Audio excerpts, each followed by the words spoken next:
अस्सलाम वालेकुम स्टूडेंट्स, कैसे हो आप सब। होपफुली सब खैरियत से होंगे। तो आज का टॉपिक स्टार्ट करते हैं। आज हम लोगों ने डिस्कस करनी है हाइड्रोजन बॉन्डिंग।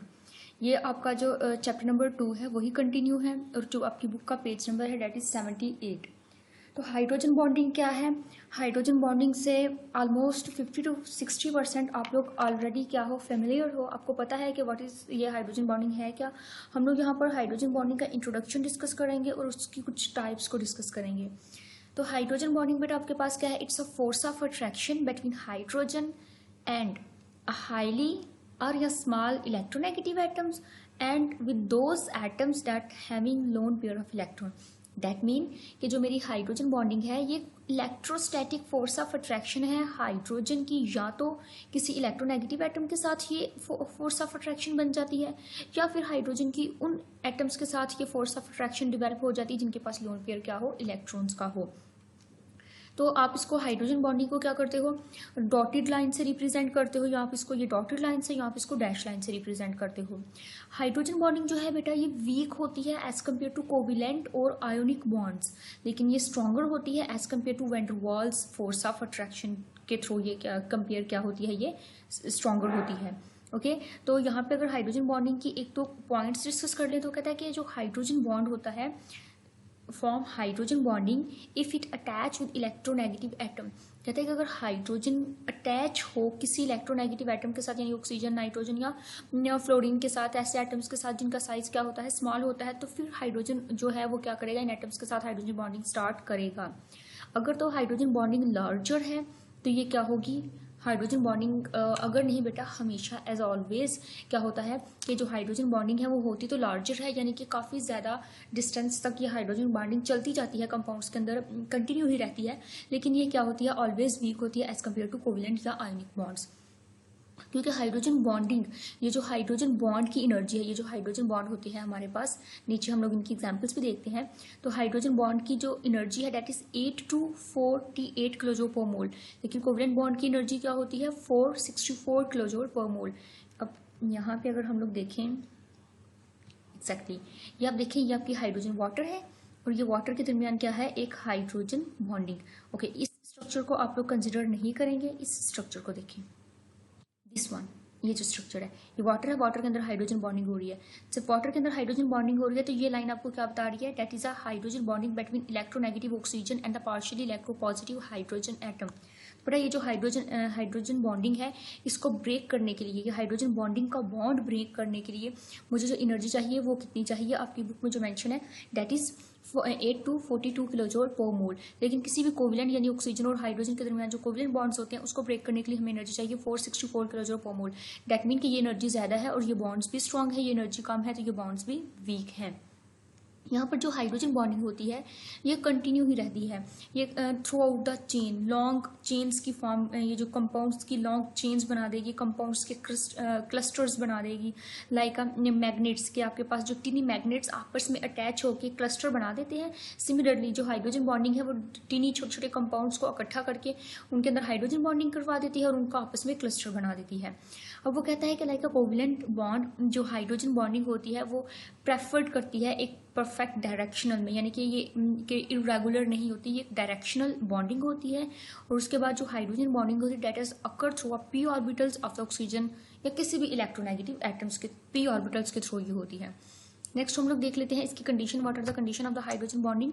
तो हाइड्रोजन बॉन्डिंग की जो कंडीशन है वो ये है कि हाइड्रोजन का कोवलेंट बॉन्ड होना चाहिए किसी इलेक्ट्रोनेगेटिव एटम के साथ, क्लोरीन, फ्लोरीन या नाइट्रोजन के साथ एक पोलर बॉन्ड होना चाहिए, यानी कि ये आपका हाइड्रोजन है, हाइड्रोजन का किसी इलेक्ट्रोनेगेटिव ऑक्सीजन, किसी इलेक्ट्रोनेगेटिव हाइड्रोजन या किसी इलेक्ट्रोनेगेटिव फ्लोरीन के साथ एक कोविलेंट बॉन्ड जरूर होना चाहिए।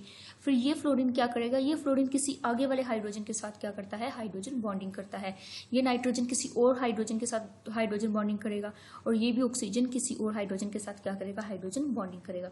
सेकेंड कंडीशन क्या है कि आपका जो इलेक्ट्रोनेगेटिव एटम है, यानी कि ये जो आपके इलेक्ट्रोनेगेटिव एटम्स है must have a unshared pair of electron. और होगा क्या, एक्चुअली आपका जो हाइड्रोजन होता है बेटा, हाइड्रोजन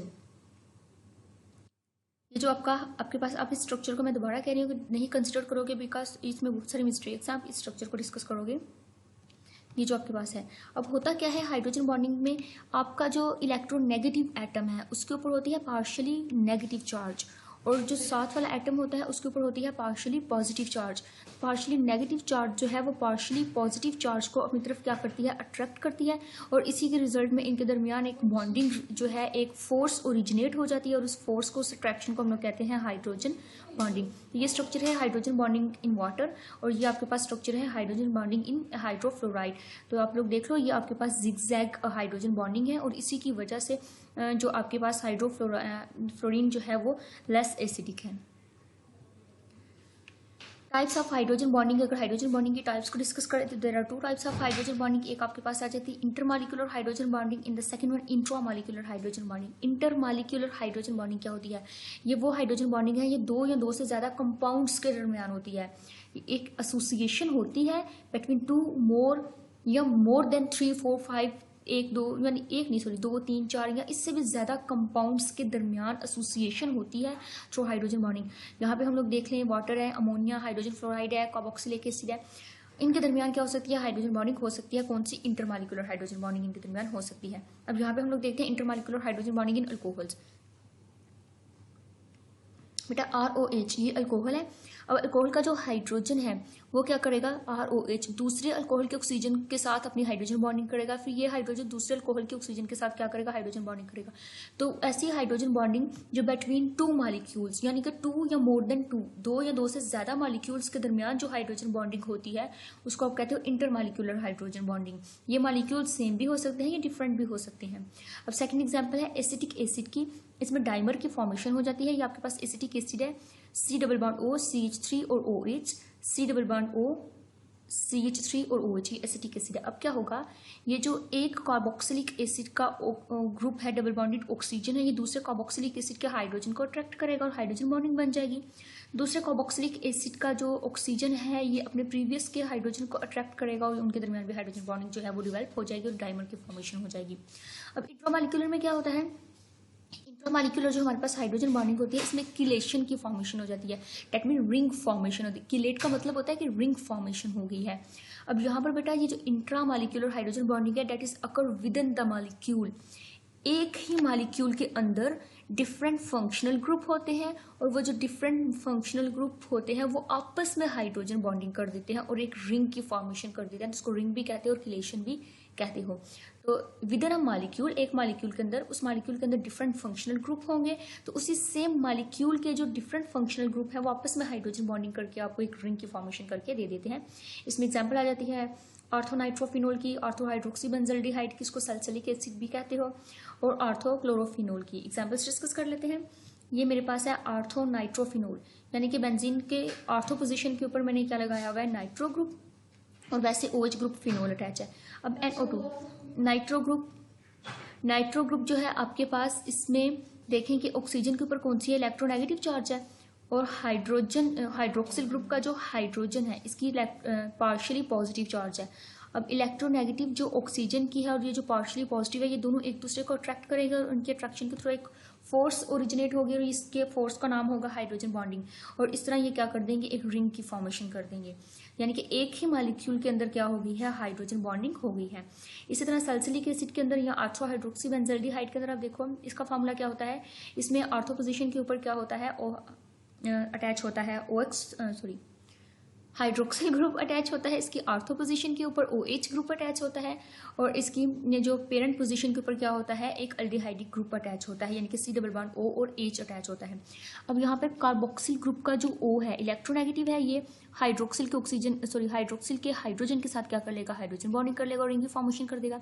सिमिलरली ऑर्थोक्लोरोफिनोल, तो मेरे पास OH एक फिनोल था, उसके ऑर्थो पोजीशन के ऊपर क्लोरीन लग गया, बेटा ये इलेक्ट्रोनेगेटिव है क्लोरीन, ये क्या करेगा, इलेक्ट्रोपॉजिटिव जो कि हाइड्रोजन है उसके साथ हाइड्रोजन बॉन्डिंग कर लेगा और रिंग की फॉर्मेशन कर देगा। तो इस तरह की बॉन्डिंग को आप कहते हो intramolecular hydrogen bonding, that is occur within in one molecule. Okay, effects of hydrogen bonding on the various physical properties of the organic compound, कि ऑर्गेनिक कंपाउंड्स की प्रॉपर्टीज के ऊपर हाइड्रोजन बॉन्डिंग का क्या इफेक्ट होता है। तो हाइड्रोजन बॉन्डिंग जो है वो ऑर्गेनिक कंपाउंड्स की फिजिकल प्रॉपर्टीज के ऊपर बहुत इफेक्ट करती है, यानी कि उसकी सॉल्युबिलिटी, हाइड्रोजन कंपाउंड्स की मेल्टिंग और बॉइलिंग पॉइंट्स के ऊपर ये बहुत इफेक्ट करती है। डिस्कस कर लेते हैं सबसे पहले बॉइलिंग पॉइंट्स। ऐसे कंपाउंड्स जिनके अंदर हाइड्रोजन बॉन्डिंग होगी उनके बॉइलिंग पॉइंट्स ज़्यादा होंगे क्योंकि उनके ज़्यादा फोर्सेस आ जाएंगे उसके अंदर, और ऐसे कंपाउंड्स जिसके अंदर हाइड्रोजन बॉन्डिंग नहीं होगी उनके बॉइलिंग पॉइंट्स कम होंगे। Molecules या compounds having the hydrogen bonding they have higher boiling points. For example, propane, इसका boiling point कितना है -45 degree Celsius. They have no hydrogen bonding. इसके अंदर कोई hydrogen bonding नहीं, इसके अंदर just covalent bond है. डाइमिथाइल ईथर, इसका -25 डिग्री सेल्सियस जो है वो बॉइलिंग पॉइंट है. They have no hydrogen bonding, they only have covalent bond. Ethanol, alcohol, alcohol के अंदर हाइड्रोजन बॉन्डिंग होती है. यस, अल्कोहल के अंदर हाइड्रोजन बॉन्डिंग होती है. तो यहाँ पे 78 डिग्री सेल्सियस का बॉइलिंग पॉइंट है. यहाँ पे इन दोनों के केसेस में जस्ट कोविलेंट फोर्सेज है, और इसके केसेस में कोविलेंट फोर्स भी आ जाती है और हाइड्रोजन बॉन्डिंग भी आ जाती है. दो फोर्सेज आ जाती है, और उन दो फोर्सेज को ब्रेक करने के लिए मुझे ज़्यादा एनर्जी चाहिए as compare to one forces. That's why आप कहते हो कि हमेशा हमारे पास अल्कोहल्स के केस हमेशा उन कंपाउंड्स के केस में जिनके बॉइलिंग पॉइंट्स क्या हों, ज़्यादा हों, उन कंपाउंड्स के केस में उन कंपाउंड्स के केस में जिसके अंदर हाइड्रोजन बॉन्डिंग हो, उन कंपाउंड्स के बॉइलिंग पॉइंट्स क्या होते हैं, ज़्यादा होते हैं. ओके, यहाँ पे ये चीज़ लिखी हुई है कि फर्स्ट टू के अंदर हाइड्रोजन बॉन्डिंग नहीं होती, द थर्ड वन के अंदर हाइड्रोजन बॉन्डिंग प्रेजेंट है. तो दैट्स व्हाई एथेनॉल के बॉइलिंग पॉइंट ज़्यादा है, क्योंकि ग्रेटर एनर्जी आपको चाहिए for the breakup of the bonds with the the molecules. Okay, next आपके पास आ जाती है सोलिबिलिटी. बेटा, ऐसे कंपाउंड्स जिनके अंदर हाइड्रोजन बॉन्डिंग होती है वो इजीली वाटर के अंदर सॉल्युबल हो जाते हैं, क्योंकि वाटर के अंदर भी हाइड्रोजन बॉन्डिंग होती है. और अगर हाइड्रोजन ऐसे कंपाउंड्स जिसके अंदर हाइड्रोजन बॉन्डिंग बनाने की कैपेबिलिटी हो, अगर उन कंपाउंड्स को वाटर के अंदर डालो तो वाटर के साथ वो हाइड्रोजन बॉन्डिंग शो कर देते हैं और वाटर के अंदर इजीली सॉल्युबल हो जाते हैं as compare to those compound that have absence of hydrogen bonding. तो यहाँ पे देख लेते हैं, if the hydrogen bonding occur between the solute and the solvent, यानी कि सल्यूट और सॉल्वेंट के दरमियान हाइड्रोजन बॉन्डिंग अगर हो जाए तो उनकी सॉल्युबिलिटी बहुत आसानी से हो जाती है. यानी कि मैथनॉल, ये जो एथेनॉल, अल्कोहल्स है, इनके अंदर हाइड्रोजन बॉन्डिंग होती है, वाटर के अंदर भी हाइड्रोजन बॉन्डिंग होती है, दोनों एक दूसरे के साथ हाइड्रोजन बॉन्डिंग करते हैं और उनकी सॉल्युबिलिटी इजीली हो जाती है. But intramolecular hydrogen bonding if present in a molecule तो it did not soluble in water. Like क्या कह रहा है, वो कह रहा है कि अगर किसी मॉलिक्यूल के अंदर intra molecular hydrogen bonding present है तो वो मॉलिक्यूल वाटर के साथ फिर हाइड्रोजन बॉन्डिंग नहीं बनाएगा और वाटर के साथ सॉल्युबल नहीं होगा, क्योंकि उसके अंदर उसने ऑलरेडी अपने ही मॉलिक्यूल के साथ हाइड्रोजन बॉन्डिंग बनाई होती है. फिर मजीद उसके अंदर कैपेबिलिटी नहीं होती कि वो वाटर के साथ भी हाइड्रोजन बॉन्डिंग बनाए. यहाँ पे हम लोग डिस्कस कर लेते हैं. ऑर्थोनाइट्रोफिनोल के अंदर इंट्रा मॉलिक्यूलर हाइड्रोजन बॉन्डिंग होती है और ये रिस्ट्रिक्ट करता है सॉल्युबिलिटी, यानी कि इसकी वाटर के अंदर सॉल्युबिलिटी नहीं होती. लेकिन पैरानाइट्रोफिनोल के अंदर वाटर की नाइट्रोफिनोल की वाटर के अंदर सॉल्युबल हो जाती है, क्योंकि इसके अंदर जो है इंट्रामॉलिक्यूलर हाइड्रोजन बॉन्डिंग क्या हो है, एब्सेंट है. यहाँ पे स्टूडेंट्स आप देखो, ऑर्थोनाइट्रोफिनोल जो है इसकी आप लोग प्रीवियस देख चुके हो. इसके अंदर कैसी बॉन्डिंग होती है कि आर्थो जो नाइट्रोफिनोल है उसकी आप देखो, फिनोल है एक, उसकी आर्थो पोजीशन के ऊपर नाइट्रो अटैच किया हुआ है और नाइट्रो हाइड्रोजन जो है फिनोल का, उनकी हाइड्रोजन बॉन्डिंग हुई है. ऐसी बात थी ना. और जब उसकी आपस में इंट्रामॉलिक्यूलर हाइड्रोजन बॉन्डिंग हो जाती है तो उसकी मजीद कैपेबिलिटी नहीं होगी कि वो वाटर के साथ हाइड्रोजन बॉन्डिंग करे, तो उसकी सॉल्युबिलिटी भी बहुत कम होगी. लेकिन अगर पैरा नाइट्रोफिनोल ले रही हूँ, यानी कि एक फिनोल है मेरे पास और पैरा पोजीशन के ऊपर नाइट्रो ग्रुप है. अब यहाँ पर आप लोगों ने ध्यान से देखना है, इस हाइड्रोजन की और इस ऑक्सीजन की हाइड्रोजन बॉन्डिंग होना मुश्किल है, क्योंकि they are far apart from each other. इनका डिस्टेंस क्या है, बहुत ज्यादा होता है. जब कोई चीज पैरा पोजीशन पे अटैच हो तो उसका आर्थो से डिस्टेंस क्या हो जाता है, बहुत अपना जो दूसरी पैरा पोजीशन होती है उससे उसका डिस्टेंस क्या हो जाता है, ज्यादा हो जाता है. तो उनके दरमियान कोई हाइड्रोजन बॉन्डिंग एग्जिस्ट नहीं करेगी. अब जब इनकी आपस में हाइड्रोजन बॉन्डिंग नहीं है तो फिर ये मजीद ऑक्सीजन जो कि इलेक्ट्रोनेगेटिव है, ये वाटर के साथ हाइड्रोजन बॉन्डिंग बनाएगा और इजीली क्या हो जाएगा, सॉल्युबल हो जाएगा. सिमिलरली ये वाटर की और अल्कोहल की हाइड्रोजन बॉन्डिंग है. ये आपके पास क्या है, एक वाटर का मॉलिक्यूल है और इसकी हम लोग क्या करेंगे, ये पार्शियली पॉजिटिव है, इसका ऑक्सीजन के साथ हाइड्रोजन बॉन्डिंग कर दे. अल्कोहल के पार्शियली पॉजिटिव की वाटर के इलेक्ट्रोनेगेटिव के साथ आप क्या कर दे, हाइड्रोजन बॉन्डिंग कर दे. तो एक दूसरे के साथ ये हाइड्रोजन बॉन्डिंग करके एक दूसरे को सॉल्युबलाइज कर देते हैं. नेक्स्ट आपके पास आ जाता है acidity of the carboxylic acid. कि कार्बोक्सिलिक एसिड की एसिडिटी के ऊपर क्या इफेक्ट होता है हाइड्रोजन बॉन्डिंग का.